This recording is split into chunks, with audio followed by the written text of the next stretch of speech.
ネパールは自然の宝庫と言われているほど自然豊かな国です。有名なエベレストなどの山岳地帯からジャングル、湖、田園、満天の星空を楽しむことができます。しかし自然には虫はつきもの。害がない虫がほとんどですが、中には私たちにとって危険な虫も存在します。そこで今回はネパールにいる危険な虫について詳しく深掘っていきたいと思います。Namaste everybody, Guy-san is here。今回の動画ではネパールに潜む危険な虫第4戦ということでお話ししていきたいと思います。まあガイさん、危険とは言ってもたかだか所詮虫でしょと思うあなた、侮らないで。虫マジで危険。本当に命を落としてしまう方々もいるし、高熱に悩まされる方もいるし、マジで気をつけてください。この動画を通してですね、皆さんネパールに行く前にネパールにはどんな虫がいるのかな、対策方法は何があるのかなとかですね、有益な情報を皆さんにご紹介いたしますので、ぜひ最後まで見てですね、安心してネパールに行ってきてください。このチャンネルではネパールに関わる様々な情報を発信しています。ぜひ今のうちにチャンネル登録とコメント欄で応援してください。また公式 LINE も作っています。こちらではネパールのことについて何でも聞いて OK ですので、登録していつでも LINE 送ってください。それでは内容に入っていきましょう。皆さんはよく虫が出る国といえばどんな国を思い浮かべますか？東南アジア、南アジアなどの蒸し暑い亜熱帯地域を思い浮かべる方も多いのではないでしょうか。もちろんネパールも亜熱帯地域に属する国の一つです。ネパールの気候は6月から9月の雨季と10月から5月の乾季に分かれていて、夏の最高気温は40度にもなります。特に雨季には湿度が高く大変蒸し暑くなるんですね。湿度が高いネパールは虫にとって最適な環境。そのためよく虫が出るんです。ただ他にも虫が多く出る理由はあります。その理由について簡単にお話しさせてください。ネパールはもちろんまだまだ発展途上国です。そのため衛生環境が整っていないのが現状です。日本のように虫をワンプッシュで仕留めてくれるスプレーやハイテクな家電はネパールにはほとんどありません。特に貧困層の家は古く隙間が空いていて虫が入り放題の家もあります。お金がないため害虫の駆除ができず、その家の中で虫が繁殖し放題になっていることもあります。田舎では雑草の処理をしきれず虫の温床になっているっていう事実もあるんですね。私も初めてネパールに行った際はビラトナガルというですね、もう本当に東の南、東南の場所に住んでいてですね、インドと国境を接する場所なんですね。ここはもちろん夏は40度ぐらいまで上がります。もうここで住んでいた時のアパートのトイレシャワーがですね、アリの住みかでした。話を戻しまして、ネパールにはエベレストや山岳地帯の他にジャングルもあり、場所によっては虫が大量発生しているところもあります。大量発生というより、自然は彼らの住みかですからね。一方で標高を 2000m を超えると気候の関係上、ハエや蚊などの虫は減少していきます。ネパール国内でも発生する虫の種類や多さは違うんです。ではここからは早速ネパールに潜む危険な虫第4戦をご紹介していきたいと思います。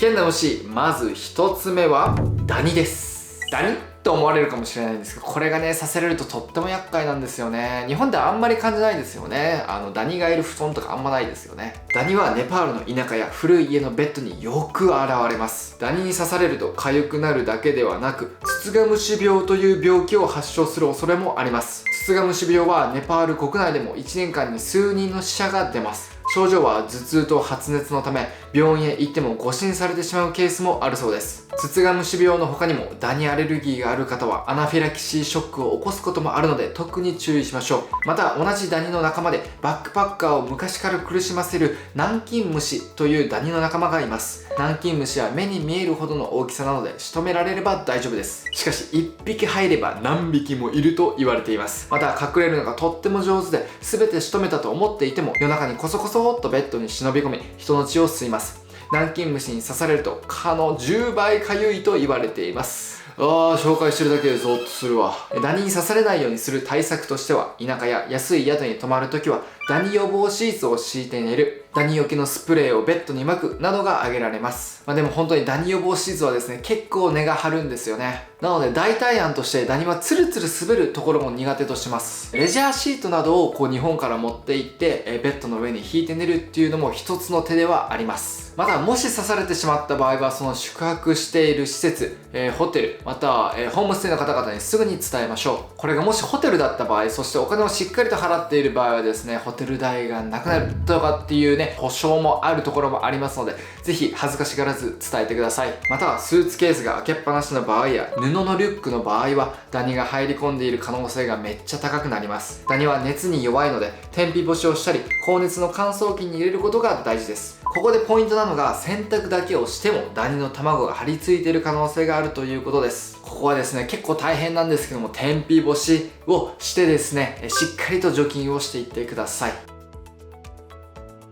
ではお次、ネパールに潜む危険な虫、2つ目はノミです。ノミはダニと似ていますが、ノミの大きな特徴は肉眼で見える、動物にくっついていることが多いということです。ノミに刺される危険はダニよりも少ないものの、刺されると水ぶくれを起こし強いかゆみに襲われます。ネパールにはたくさんの動物が、街中にいます。で特に、犬がめっちゃいるんですね。で可愛いなと思って触りたいという気持ちすごいわかるんですけども、ノミがいる、ダニがいる可能性もめちゃめちゃ高いので、そこは皆さん気をつけて関わってみてください。ノミアレルギーの方は刺されるとアナフィラキシーショックを起こす危険もあります。予防策としては、野良犬や野良猫はついつい触りたくなってしまいますが、ぐっと耐えること、虫除けスプレーをすることです。またノミはダニよりも目視で見えやすいので、見えたら仕留めるとか離れるのが得策でしょう。刺された場合、市販の薬は効きづらいと言われているため、現地の病院で薬を処方してもらうのが第一です。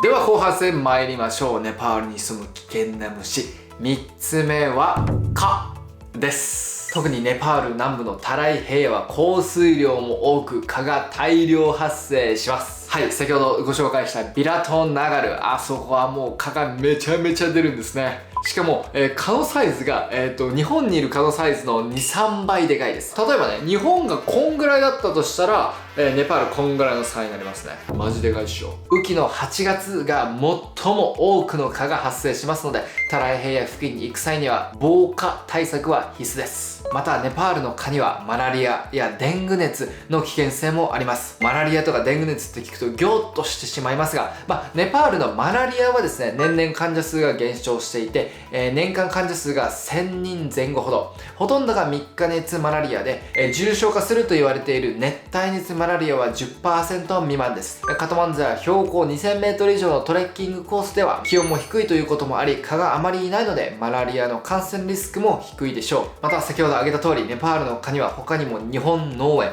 デング熱のリスクがあります。デング熱は2022年にカトマンズを中心に全国的な大流行がありました。2023年の統計はまだ詳しく出ていないんですけども、死者もすでに出ているので注意が必要です。日本脳炎は数日間の高熱、頭痛などが発症し、死亡率は 30% 前後ととても高く、特に治療法がないのが恐ろしいところです。日本で必ず日本脳炎の予防接種を受けてからネパールに行きましょう。蚊を仕留めるスプレーを持参したり、蚊帳の使用、蚊に刺されないような服装を着ることがとても防火対策となっていきます。これはね、私がやってしまったミスなんですけども、蚊帳に穴が開いている場合あるんですね。これ蚊が入ってくるんですよ、うまく。なので皆さんしっかり穴がないかもチェックしてから寝るように心がけてください。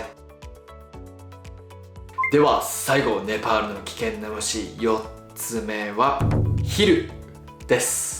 ヒルが虫かどうか微妙なところなんですけども、ミミズと同じ関係動物に属するヒルもいるので、ここでは虫とさせてください。ヒルは動物の血が大好物で、人間の血も容赦なく吸っていきます。ヒルの生息地は山やジャングル、登山をしていて立ち止まっているとヒルがすかさず登ってくることもあるようです。ヒルはいろんなところから血を吸おうと必死なので、穴の開いている靴を履いているとその隙間に入ってこようとします。一度でも体に入ってきてしまったら、1分の間に上半身まで登ってきてしまうほど速いので、体に入ってこさせないことが重要になってきます。また元 AKB 大島優子さんもですね、ネパールに来た際、ヒルが一番怖かったとインタビューに答えるほどトラウマを植え付けられたようです。ヒルに血を吸吸われると流血したり、1週間ほどかゆみに襲われてしまいます。登山や草が生い茂っているところに行く際は、長ズボンを履く、丈夫な靴を履いていくなどして足を隠すようにしましょう。もうほんと海外旅行って飛行機のお金、また、空港に行くまでの新幹線のお金だけでも高いので、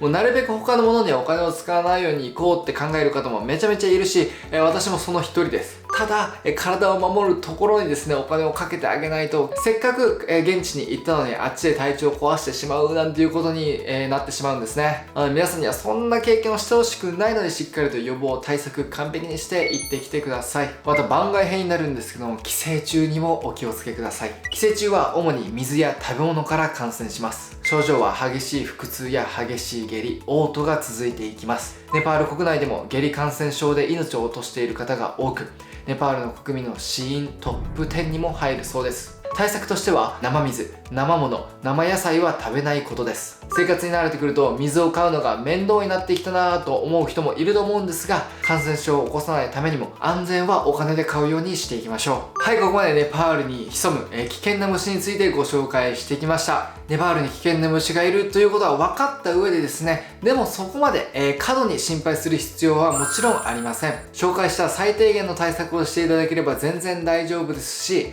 その証拠として、世界中各国からですね、たくさんの、観光客がネパールに来ているということが挙げられます。また少し大きめの対策としてですね、ネパールに関わらず海外に行くときは必ず、海外旅行保険に入っていきましょう。このおかげで適切な医療を受けられてすぐに体を治すことができるっていうことにつながりますので、ぜひとも皆さん頭に入れておいてください。はい、お疲れ様でした。では最後に今回の内容をおさらいしていきましょう。ネパールの危険な虫はダニ、ノミ、蚊、ヒルでしたね。虫の多さやかかる病気の深刻さの違いはあれど、日本でもよく聞く虫たちの名前だったのではないのかなと思います。よく聞く虫の名前だな、日本では大丈夫だしなとは思わないでですね、全く環境が異なる地に行くからこそ皆さん万全の対策で行って